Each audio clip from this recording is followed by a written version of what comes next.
আমি এই স্কুলটির পাশ দিয়ে যেতে মনটা হঠাৎ করে শিশু হয়ে গেল। হঠাৎ করে ইচ্ছে করছে যদি আমি সেই ছোট্টবেলায় ফিরে যেতে পারতাম। আপনার আমার শিক্ষা জীবনের যাত্রাটা কিন্তু ঠিক এমনই একটি শিক্ষা প্রতিষ্ঠান থেকে শুরু। আমার পিছনে শিক্ষা প্রতিষ্ঠানটির নামটি হচ্ছে দশকানিয়া সরকারি প্রাথমিক বিদ্যালয়। এই ভিডিওতে থাকছে পুরো দশকানিয়া গ্রামের সৌন্দর্য। সম্পূর্ণ ভিডিও দেখতে থাকুন। গ্রামটির নামকরণ সম্পর্কে জানা যায়, মুঘল ও সুলতানি আমলে এই অঞ্চলে ব্রহ্মপুত্র নদীর একটি শাখা ছিল।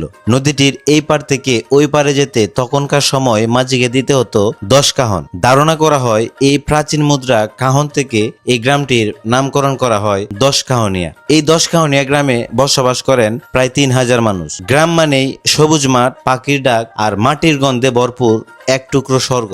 গ্রাম শুধু একটি জায়গা নয়, এটি অনুভব, এটি ভালোবাসা, এটাই আমাদের শেকড়। তাই সুযোগ পেলে ফিরে আসুন নিজ গ্রামে, আপনার শান্তির ঠিকানায়।